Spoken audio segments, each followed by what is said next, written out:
मैं नहीं कराऊंगी ऑपरेशन। अपने इस जिद की वजह से मैं बहुत बड़ी गलती करने वाली थी।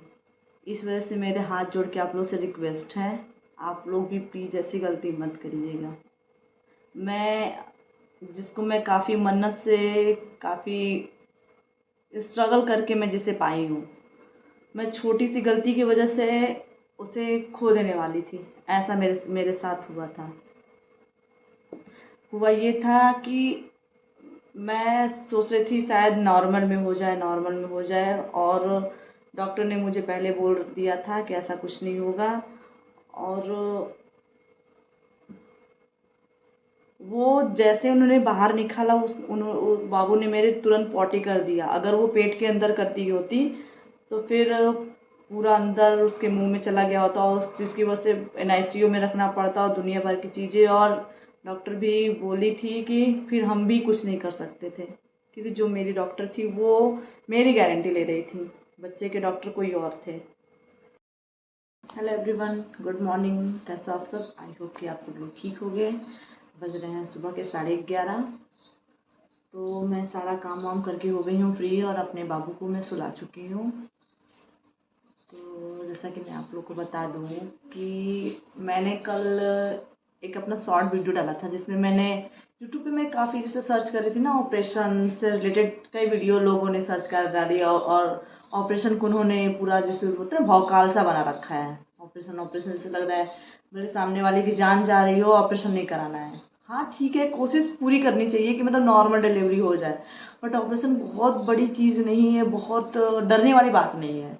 ठीक है, तो मैं देखिए, मैं किसी का सुनी सुनाई बातें आप लोग के सामने नहीं लेकर आई हूँ। मैं अपना खुद का एक्सपीरियंस बता रही हूँ, और ना ही मैं कोई डॉक्टर हूँ। मैं एक एक्सपीरियंस मॉम हूँ, और बस वही सारी चीज़ें अपना मैं आप लोग के सामने लेकर आई हूँ। तो जैसा कि मैं आप लोगों को बता दूँ, मैं अपने वीडियो को ज़्यादा बड़ा नहीं करना चाहती, और मेरी कोशिश यही रहेगी कि आप लोग के मैंने 5-6 सवालों का जवाब लेकर आई हूँ। जैसे कि मेरे कल 3-4 सवाल थे, 1-2 और आज ऐड करूँगी। जैसे पहला ये था कि अ, बहुत लोग के मन में ये होता है कि मैम ऑपरेशन होने के बाद तो बच्चे मतलब ऑपरेशन वाले जो बच्चे होते हैं, बाकी बच्चों से सुने हूँ मैं कि बहुत हटके होते हैं। मैं काफ़ी लोगों के मुंह से भी सुनी हूँ कि उनके उनके में और इनके में बहुत अंतर होता है। ये तो सबसे ये इस बात को मैं अभी कट करके आप लोग को बताऊंगी कैसे ये ऐसा कुछ होता नहीं है। सेकेंड चीज़ ये होती है कि ऑपरेशन होने के बाद जो मदर होती हैं, उनको पूरा मतलब 6-7 महीने तक एकदम बेड रेस्ट, और कुछ नहीं कर सकती, खाने पीने से लेकर हर चीज़ में उन्हें दिक्कतें आती हैं। तो ये चीज़ भी गलत है। तीसरी चीज़ें, ऑपरेशन होने के बाद शरीर भद्दा हो जाता है, पेट निकल जाता है, और बहुत सारी चीज़ें मतलब बहुत मतलब नॉर्मल सी बाल्टी में भरा पानी नहीं उठा सकते, ये नहीं उठा सकते, वैसे सारी चीज़ें। तो इसको भी मैं कट करके मतलब आप लोगों को इससे भी गलत साबित करूँगी। और पांचवी चीज़ ये है कि जैसे, हाँ, ऑपरेशन होने के बाद इस चीज़ का मैं आप लोगों को जवाब दूंगी, इसको मैं कोई कट नहीं करूँगी। जैसे बहुत लोग का क्वेश्चन ये है कि क्या मैम ऑपरेशन, मतलब मेरे से नहीं कोई ऐसा पूछा है कि क्या मैम, क्योंकि मैं अभी न्यू यूट्यूबर हूँ, और काफ़ी लोगों ने ऐसा सर्च कर रखा है, इस वजह से मैं आप लोगों को बता रही हूँ। मैं भी जब मेरी भी बाबू पेट में थी तो मेरे मन में काफ़ी ख्याल आते थे, बहुत सारी चीज़ें। तो मैं एकदम गलत तो साबित नहीं कर सकती किसी को भी, क्योंकि लगता है डर। तो खैर, हाँ, कि कितने मतलब हस्बैंड वाइफ में कितने महीने तक या फिर साल तक उन लोगों में मतलब गैपिंग होनी चाहिए। ठीक है, तो यही सारी चीज़ों का जवाब लेकर मैं आप लोगों के सामने आई हूँ। तब तक आप लोग मेरे वीडियो में बने रहिए और मुझे ढेर सारा प्यार देते रहिए। तो पहला सवाल ये है कि जो ऑपरेशन से जो बच्चे होते हैं और जो नॉर्मल डिलीवरी से बच्चे होते हैं, उनके में कोई अंतर नहीं होता, दोनों सेम होते हैं, ग्रोथ भी सेम होता है, सब कुछ खान पीन हर चीज़ सेम होता है, उसमें कुछ ऐसा नहीं होता है। ठीक है, और ना ही दोनों बच्चों में आप आस पड़ोस में यार आज के टाइम में हर 4 लोग में 1 लोग जरूर मिल जाएगा जिसके सी सेक्शन से। अब 4 लोग में तो बहुत मैं अधिक ही बोल रही, हर 5 लोग में 3 लोग तो ऑपरेशन वाले ही मिलेंगे, 2 नॉर्मल वाले मिलेंगे। ऐसा आज के टाइम में हो गया है। मेन बात ये हो रही है ना, पहले के जैसे बोलते थे हमारे दादी सासू माँ लोग बोलती हैं कि हम ओखली में पता नहीं क्या कर रहे थे, ये करते करते हमारे बच्चे हो गए थे। लेकिन आज के टाइम ये सारी चीज़ें पॉसिबल नहीं है, हार्ड वर्क करना, क्योंकि शुरू शुरू में वो क्या रहा है ना कि जैसे पेट में बच्चा पड़ रहा है, 1-2 महीने तो दुनिया, पहले अल्ट्रासाउंड भी इतने नहीं होते थे, अब तो अल्ट्रासाउंड इतने सारे हो रहे हैं। मेरे टाइम में बहुत सारे अल्ट्रासाउंड हुए थे। और पहली एक जो कॉमन एक दिक्कतें आ रही है वो क्या है, प्लेसेंटा। अब प्लेसेंटा क्या है इसके बारे में आप लोग को डिटेल से मैं नेक्स्ट वीडियो में बताऊंगी। इस वीडियो में इसके बारे में नहीं बता, हल्का फुल्का ही बताऊंगी। जैसे प्लेसेंटा जो है वो प्लेसेंटा प्रीविया होता है, मतलब लोअर में होता है। प्लेसेंटा अपर, लोअर, अपर तो ठीक है, लोअर नहीं सही होता है। ये सारी चीज़ें हैं, तो वो भी दिक्कत मुझे आई थी, और जिसकी वजह से मुझे शुरू शुरू में डॉक्टर ने बोल दिया था कि आपका ऑपरेशन से होगा अगर ये चीज़ ऊपर नहीं हुई तो प्लेसेंटे वाली दिक्कत, जिसकी वजह से किसी किसी का पूरे 9 महीने तक नीचे रह जाता है, जिसकी वजह से 9 महीने बेड रेस्ट के लोग सुनेंगे इन्हीं का बच्चा होने वाला है, ये बेड रेस्ट हो रखे हैं, तो भाई दिक्कतें आती हैं। ये आजकल ना प्लेसेंटा का नीचे होना ये भी बहुत कॉमन हो गया है। किसी किसी का शुरू में होता ऊपर चल जाता है, किसी का कभी नहीं होता पर लास्ट 9 महीने तक एंजॉय करते हैं, और किसी किसी का शुरू से ही नीचे हो जाता है। शुरू से का मतलब चौथे महीने के बाद, तो चौथे या 3.5 महीने के बाद। दूसरी चीज़ ये होती है, ये तो हो गया कि ऑपरेशन से बच्चे जो होते हैं और नॉर्मल डिलीवरी वाले बच्चों में कोई अंतर नहीं होता। दूसरा ये कि दूसरा सॉरी पर हाँ, और एक और चीज़ ये आपका डाउट मैं क्लियर करती हूँ कि ऑपरेशन के बाद और नॉर्मल डिलीवरी के बाद और तो जैसे कि दिक्कत आ जाती थी, तो एक सही बताऊँ तो मेरा भी डिलीवरी ऑपरेशन से ही हुआ है। मेरा सब कुछ ठीक था, लेकिन एक मेरा कुछ पर्सनल चीज़ था जिस जो दिक्कत हो रहा था बेबी को, जिससे दिक्कत हो जाती, इस वजह से मेरा डॉक्टर ने बोल रखा था। मेरा सब कुछ सही था, लास्ट में आकर कुछ दिक्कत, कुछ क्रिटिकल हो गया था, इस वजह से मेरा ऑपरेशन करना पड़ा। तो लेकिन आप लोग देख सकते हैं कि मैंने कहीं से अदरक की तरह कहीं से नहीं फैली हुई हूँ, मैं सही हूँ। और दूसरी बात ये कि खान पीन जो होता है ना कि 6 महीने तक रेस्ट, मैं सही बताऊँ तो अपने घर में अकेली हूँ, मतलब सास ससुर हस्बैंड, सास मेरी एक्सपायर कर गई हैं, वो मेरे बाबू के होने से पहले एक्सपायर कर गई, मतलब पेट में नहीं थी उसके पहले एक्सपायर कर गई। और फिलहाल मैं हूँ और ससुर हैं, हस्बैंड है, हम ही 3 लोग हैं। ऑपरेशन मम्मी को मैं उस लास्ट टाइम होने से 2 दिन पहले मैं बुलाई थी घर पे, क्योंकि आते ही घर में कोई तो होना चाहिए बताने उतारने वाला, इस वजह से। तो मेरा और वो सब चीज़ें हुई हैं। उसके 1-2 महीने के लिए मैं मम्मी के यहाँ चली गई, और वहाँ से आई फिर कंटिन्यू मैं काम कर रही हूँ, ऊपर आना जाना, कपड़ा धोना, झाड़ू पोछा, बर्तन खाना, मतलब टोटली। और मेरी बच्ची मुझे तंग भी बहुत करती है, ऐसा बात नहीं है कि बहुत वो मतलब जैसे होता है ना बच्चे शांत से होता है, ऐसा कुछ नहीं है, बहुत ही एक्टिव है और बहुत ज़्यादा तंग भी करती है, लेकिन सब मैं मैनेज कर लेती हूँ। तो ऑपरेशन के बाद ऐसा कुछ नहीं है कि पेट वेट निकल जाना ये वो, हाँ थोड़ा निकलता है। अगर आप बहुत लोग होते हैं डिलीवरी आफ्टर डिलीवरी एकदम बिस्तर पे पड़े रहते हैं, मतलब बिल्कुल भैया हमें ऑपरेशन हुआ है हम ये नहीं कर सकते, ऐसा कुछ नहीं है। आप लोग शुरू, मेरी डॉक्टर तो मुझे एक 1.5 महीने के बाद मुझे बोल रही थी आप अगर आप जिम जाते हो तो आप जिम ज्वाइन कर सकते हो। थोड़ा मैं सुन के मैं शॉक्ड हुई, बट डॉक्टर ने बोला हाँ नेचुरली आप जिम अगर जाते हो तो आप ज्वाइन कर सकते हो और पूरी एक्सरसाइज करो, बस हाँ ब्रेस्ट फीडिंग जब करा रहे हो बच्चे को तो ये आयरन और कैल्शियम ये आप लेते रहो। और तो थोड़ा सा मैं खुद लापरवाही कर दी उस टाइम, मैंने आयरन तो नहीं, कैल्शियम 2-3 महीने मैंने लिया आफ्टर डिलीवरी। तो यही सारी चीज़ें थी। और एक और मेरा क्लास था कि हस्बैंड वाइफ कब तक मतलब साथ में आ सकते हैं। तो देखिए पहला जो आपका बच्चा है उसके बाद 3 कम से कम तो 6 महीने तो आप लोग नॉर्मल ही, 4 महीने चलो ठीक है 4 महीने, क्योंकि हमें लगता है कि हमारा, क्योंकि 7 लेयर होती है ना, 7 लेयर कटती हैं, तो ऊपर का हमें लगा रहे हमारा तो सब कुछ सही हो गया, टाका वाका सही हो गया, सब कुछ सही नॉर्मल दिख रहा है, बट ऐसा कुछ होता नहीं है। अंदर से उसको सही होने में टाइम लगता है, कम से कम आप हो सके तो आप 6 महीने आप नॉर्मली रहो तो सही है।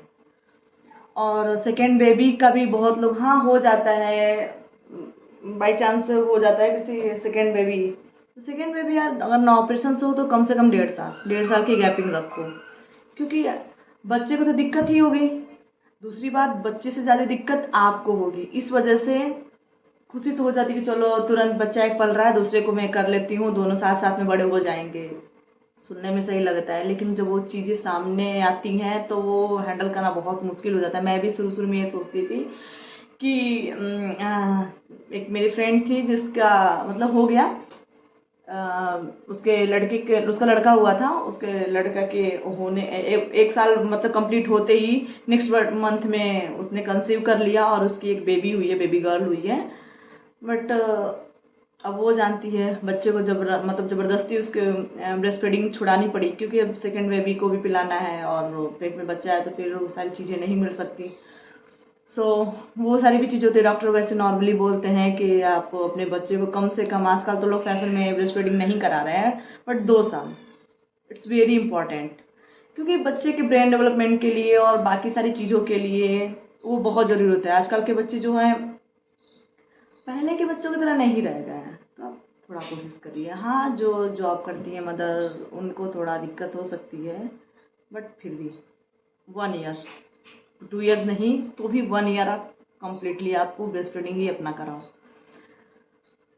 और ऑलमोस्ट मैंने सारे अपने क्वेश्चन के जवाब दे दिए हैं। हाँ, एक मैंने कल शॉर्ट वीडियो में डाला था पेन, तो जैसे ये पेन भी है प्लस ये है कि मतलब पूरा मैं टोटल बेहोश करते हैं या फिर आधा। तो सही बताऊँ तो टोटल पूरा बेहोश नहीं करते हैं, आपको आधा ही करेंगे। और जैसा मैं अपना बता रही हूँ, जब मुझे उन्होंने ऑपरेशन थिएटर में ले गया था डॉक्टर, मेरी तो जो डॉक्टर थी वो लेडीज़ थी, 2-3 जेंट्स भी थे, मतलब ऑपरेशन थिएटर में 5-6 बंदे थे। तो उन लोगों ने पहले तो एक डॉक्टर आए, उन्होंने मेरे बैक में बोला बिल्कुल दर्द नहीं होगा, चींटी काटने जैसा दर्द होगा। मैं मन में सोच रही कि हाँ इस वैसे ही बेवकूफ़ बना रहे हैं, झूठ बोल रहे हैं, दर्द होगा, बहुत दर्द होगा। लेकिन सचमुच में चींटी के काटने से भी कम दर्द हुआ। पीछे इंजेक्शन लगाए जो, वो थोड़ा मतलब हुआ उसके 10 या 5-6 मिनट के बाद शरीर मतलब वो अजीब सा भारी, मतलब ये पैर वैर के मोटा मोटा सा लगा, चुनचुनी सी हो जी, जैसे झिनझिनाहट सी नहीं होती ऐसा होने लगा। उसके बाद सा पड़ने लगा, ले गए। उसके बाद से तो कुछ समझ में नहीं आ रहा था, पेट पे पता नहीं क्या येलो येलो सा लिक्विड सा लगा रहे थे, ऐसा लग रहा था मोटी लेयर पे उन्होंने कुछ ऐसे लगा रहे हैं, मुझे ऐसा फील हो रहा था। मैं देख भी रही थी, मतलब मुझे फील ऐसा हो रहा था कि कोई अजीब सा कोई मोटा, मतलब अपनी स्किन मुझे बहुत मोटी लगती है, बहुत मोटी लेयर पे ऐसे कुछ लगा रहे हैं। अब क्या क्या हुआ, मेरी दीदी ने मुझे पहले बोल रखा था ज़्यादा तुम सोचना मत, ज़्यादा वो मत सो करना, बीपी हाई हो सकता है। सो मैं नॉर्मल थी, बस ये सोच रही थी कि बच्चा सही से हो जाए, बढ़िया हो जाए और कुछ नहीं। तो मेरा बस ध्यान था उस टाइम पे मैं अपना मतलब उधर जहाँ पे निकाल के बच्चे को रखते हैं, और टाइम वगैरह काफ़ी मतलब बड़ा सा, बहुत बड़ा वो रूम था, तो बिल्कुल दर्द नहीं हुआ। हाँ, मुझे उस टाइम ठंडी लग रही थी। बहुत लोग को ऑपरेशन होते टाइम बहुत गर्मी लगती है या फिर बहुत ठंडी लगती है, तो मेरे दी के साथ हुआ था कि उन्हें बहुत गर्मी लग रही थी। और मेरे साथ हुआ, मेरे भी बाबू सितंबर में हुई है, उनका बाबू जून में हुआ है, लेकिन उन्हें बहुत गर्मी लग रही थी और मुझे बहुत हद से ज़्यादा ठंडी लग रही थी, दांत कटकटा रहे थे, मैं सही से बोल नहीं पा रही थी। तो उन्होंने पता नहीं पाइप की तरह कुछ था, गर्म एयर मुझे दिया, ऑपरेशन टाइम में भी दिया, और ओढ़ा रखा था, कंबल वम्बल मैं ओढ़ रखी थी, मोटा ब्लैंकेट था। और उसके 3-4 घंटे बाद कहते हैं कि हाँ, उन्होंने तुरंत कोशिश, 3 घंटे के बाद ही बाबू को मेरे पास लाए, मेरी बेबी गर्ल है उसको मेरे पास लाए, और तुरंत कोशिश करने लगे आप ब्रेस्ट फीडिंग कराओ। तो मैं थोड़ा सोची कि अरे इनको समझ में नहीं आ रहा है कि मुझे दर्द हो रहा है, मतलब दर्द तो नहीं हो रहा था, उसमें ठंडी लग रही थी, उस समय मुझे बिल्कुल सच में दर्द नहीं हो रहा था। लेकिन ये हुआ कि ऑपरेशन हुआ है, अभी ये हुआ वो हुआ है और इनको अपनी पड़ी हुई है। लेकिन उन्होंने सही किया जो किया उस टाइम में, तो थोड़ा सा दिमाग वो चिड़चिड़ा सा हो जाता है ना सारी चीज़ों की वजह से, तो सही किया उन्होंने। और 1-2.5 घंटे के बाद बाबू ने मेरा दूध पीना शुरू कर लिया, और हम लोग नीचे आए, मतलब अपने कमरे में जो हमारा था रूम वो ले रखा था, उसमें हम लोग शिफ्ट हो गए। और मतलब 11 बजे करीब मेरा ऑपरेशन, 11 साढ़े 10 बजे ऐसे कुछ हुआ था ऑपरेशन। तो सुबह, हाँ सुबह के टाइम ही हुआ था, और शाम 2 बजे, 2 जैसे ही बजा, 2 बजा, 1:30 बजा ऐसे, हाँ 2-2:30 ऐसे। फिर मेरे पेट के निचले हिस्से में जहाँ हो रखा था, वहाँ पे ऐसा लगा था ना कोई मिर्ची पीस के वहाँ पे रख रखा है, ऐसी जलन सी हो रही थी। और दर्द हो रहा था। फिर मैं डॉक्टर को बोला, उन्होंने कुछ इंजेक्शन, मेरी बॉटल तो कंटिन्यू चल रहा था, ड्रिप लगे हुए थे तो दे रही थी, आराम हो गया। अगले दिन तक नॉर्मली हो गई मैं, अगले दिन तक सही था। अगले दिन उन्होंने शाम तक आते आते मुझे चलाया और सब कुछ ठीक था। हाँ, लेकिन आपको डिस्चार्ज होते टाइम डॉक्टर आपको बेल्ट देंगे लगाने के लिए, उसको आप ज़रूर लगाइएगा। कि उससे मेरे साथ मैं सोची ना कि नहीं नहीं, शुरू शुरू में ये था मुझे कि मेरी दीदी कहीं, अरे हम नहीं लगाए थे। अपना अपना अलग अलग शरीर होता है, लेकिन मैं अपना खुद का बता रही हूँ कि जब मुझे डिस्चार्ज होकर जब मैं निकल गाड़ी पे, जब मैं अपनी गाड़ी में बैठने गई तो ऐसा लगा था पानी की तरह मेरा पेट हिल रहा है, जैसे कुछ है ही नहीं।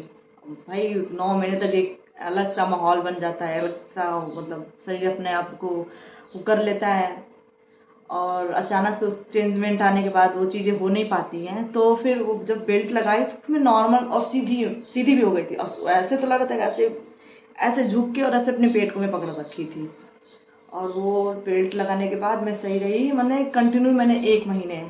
उसके बाद मम्मी क्या चले गई, मम्मी क्या जाने के बाद तो फिर हो जाता है। क्योंकि मेरे बाबू करती ये थी कि पूरी रात, दिन में बहुत कम सोती थी और पूरी रात जगा के रखती थी, सुबह 7 बजे सोती थी ये। तो थोड़ा बेल्ट लगा के फीडिंग कराने में मुझे दिक्कत आती थी। तो वैसे भी वॉक टाइम में ही बेल्ट, बैठने में नहीं ज़रूरी होता है, जब आप कुछ वॉक कर रहे हो तो आप बेल्ट लगाओ। तो पेन हुआ जो, तो वो भी उतना ज़्यादा डरिए मत, इससे कुछ नहीं होता है। बाकी बाकी जो आपके डॉक्टर बोले हैं, ये नहीं कि मैं आप पे वो करूँगी कि नहीं आप कराओ ऑपरेशन, कराओ ऑपरेशन, बहुत बढ़िया चीज़ है, बढ़िया चीज़ नहीं है भाई। लेकिन डरो भी मत। अगर डॉक्टर ने बोल दिया तो आप एकदम डरो मत। उससे दिक्कत क्या होगी, आप बहुत ज़्यादा डरे रहोगे। मेरी दीदी के साथ हुआ, फर्स्ट बेबी के टाइम में हुआ था। हुआ ये था कि उनका तो ऑपरेशन, पेन ही नहीं हो रहा था, पेन नहीं हो रहा था और 9 महीने कंप्लीट हो गए थे। ऐसे आई तो मालूम चला कि पानी सूख गया है और अब जिसको जल्दी से जल्दी ऑपरेशन करके निकालना पड़ेगा। तो चलो उस टाइम में भी बिल्कुल नॉर्मल थी, कहीं ठीक है फिर ऑपरेशन से निकालते हैं। लेकिन हुआ ये था, जब उनको मतलब उसके लिए तैयार किया जा रहा था, इंजेक्शन वगैरह लग रहे थे और जैसे आ रही थी, किसी की नॉर्मल डिलीवरी हो रही थी कि क्या, बहुत चिल्ला रही थी औरत। और मतलब शायद कुछ देख ली थी वो, देखने की वजह से वो थोड़ी बहुत ज़्यादा घबरा गई थी। और जब ऑपरेशन उनका हो रहा था तो उनका बीपी हाई हो गया। तो जैसे उनका सांसें नहीं आ रही थी, डॉक्टर वगैरह सारे डर गए थे। तो खैर यही मैं आपको कहना चाहती हूँ कि आप डरिए मत, बिल्कुल मत डरिएगा। दीदी ने मुझे यही कहा था, कुछ सोचना मत, कुछ भी मत सोचना, मैं गलती कर चुकी हूँ, तू मत करना। उस टाइम में कर दोगी तो जान पे आ सकती है। इस वजह से बिल्कुल डरिएगा। नॉर्मल हो रहा है कुछ, उस समय कुछ आपको फील नहीं होगा, 2-3-4 घंटे के बाद फील होगा। इस वजह से आप डरिए नहीं, नॉर्मल रहिए। बाकी जैसा आपका डॉक्टर बोले वैसा करिए। और आज का मेरा ये ब्लॉग यहीं ख़त्म होता है। और आप लोगों को मेरी वीडियो अच्छी लगी तो प्लीज़ लाइक और सब्सक्राइब करना मत भूलिएगा। और मुझे ऐसे ढेर सारा प्यार देते रहिए। मैं भी बहुत मेहनत करके वीडियो बनाती हूँ और कुछ सारी चीज़ें सोचती, मैं भी सोचती रहती हूँ दिन में कि आज किस टॉपिक पे बनाऊँ। लोग जैसे मैं जैसा सोचती हूँ वैसा सोचती हूँ, बाकी लोग भी सोचते होंगे। तो वो सारी चीज़ें अपना एक्सपीरियंस शेयर करती रहती हूँ कि मेरे साथ क्या हुआ। मैं अपने पास रखने से अच्छा, क्योंकि मैं भी कुछ बाबू को दिक्कत होती है तो यूट्यूब पे सर्च करती हूँ कि ये क्या होता है। बहुत लोग के लिए बहुत सारी चीज़ें नहीं होंगी, तो मैं अपना एक्सपीरियंस आप लोगों के साथ शेयर की हूँ। बाकी मैं बार बार ये चीज़ को रिपीट कर रही हूँ कि बाकी आपके जो डॉक्टर बोले आप अपने डॉक्टर के हिसाब से ही करें। और बस मिलते हैं नेक्स्ट वीडियो में, तब तक के लिए बाय बाय।